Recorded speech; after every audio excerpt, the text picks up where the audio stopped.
അസ്സലാമു അലൈക്കും വറഹ്മത്തുള്ളാഹി. അൽഹംദുലില്ലാ, പരിശുദ്ധമായൊരു മാസത്തിലേക്ക് വീണ്ടും നമുക്ക് പ്രവേശിക്കാൻ അവസരം ലഭിക്കുകയാണ്. കഴിഞ്ഞ റമളാൻ കഴിഞ്ഞ് വീണ്ടും ഒരു റമളാനിലേക്ക് അവൻ നമുക്ക് ആയുസ്സും ആരോഗ്യം നൽകുമ്പോൾ നമ്മിൽ നിന്ന് അവൻ പ്രതീക്ഷിക്കുന്നത് എന്തായിരിക്കും? ഈ വർഷത്തിനിടയിൽ നന്മയിൽ മുന്നേറി മരണപ്പെട്ടു പോയവരെക്കാൾ ഈ ഒരു റമളാൻ നമ്മുടെ ജീവിതത്തിൽ നമുക്ക് അധികമായി ലഭിക്കുമ്പോൾ അത് നമ്മെ ശുദ്ധീകരിക്കുകയും പ്രതിഫലമേറ്റുകയും ചെയ്ത നോമ്പ് കാലമാകുമ്പോൾ മറ്റാരെക്കാളും ആദ്യം സ്വർഗപ്രവേശനം നേടുന്ന വ്യക്തി നാമായിത്തീരും. റമളാൻ നമുക്ക് അനുകൂലമായി സംസാരിക്കണമെങ്കിൽ, സാക്ഷ്യം വഹിക്കണമെങ്കിൽ വൻ പാപങ്ങളിൽ നിന്നെല്ലാം രക്ഷപ്പെട്ടവരായിരിക്കണം നാം. തൻ്റെ സഹോദരനോട് അണുത്തൂക്കം വെറുപ്പെങ്കിലും മനസ്സിൽ വെച്ച് റമളാൻ മാസപ്പിറവിയിലേക്ക് എത്തുന്നത് ഞങ്ങൾ സഹാബാക്കൾ ഭയപ്പെട്ടിരുന്നു എന്ന് അബ്ദുല്ലാഹ് ബിൻ മസ്ഊദ് റളിയല്ലാഹു അൻഹു വ്യക്തമാക്കിയിരുന്നു.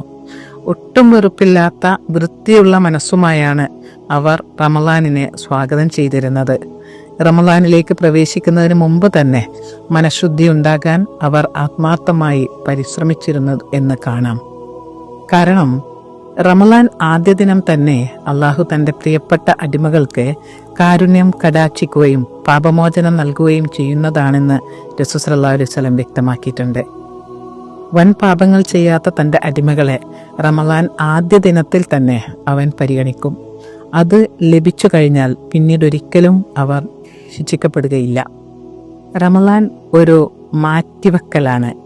എത്ര കാര്യങ്ങൾ മാറ്റിവെച്ചും സമർപ്പിച്ചുമാണ് റമളാൻ നാം നേടുന്നത്.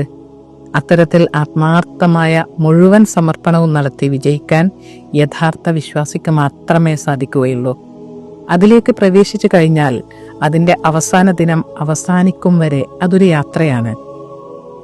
അനുഗ്രഹ നിമിഷങ്ങളിലൂടെയുള്ള യാത്ര. രാവും പകലും അനുഗ്രഹീതം. ഖുർആനിൻ്റെ മാസത്തിലൂടെ ഒരു തീരാ മഹബ്ബത്തിൻ്റെ യാത്രയാണ് നോമ്പുകാരൻ നടത്തുന്നത്.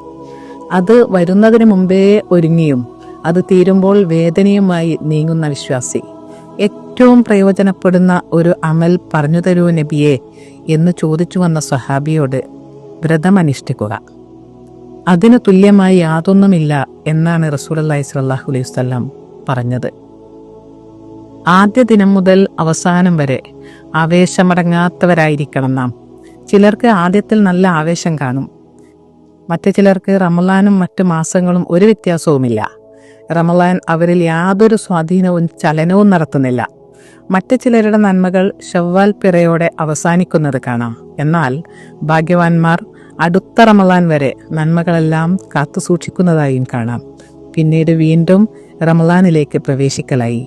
നോമ്പെടുത്തും നോമ്പ് തുറപ്പിച്ചും ഇരട്ടി നോമ്പ് നേടിയതുപോലെയുള്ളവരെ നമുക്ക് കാണാം.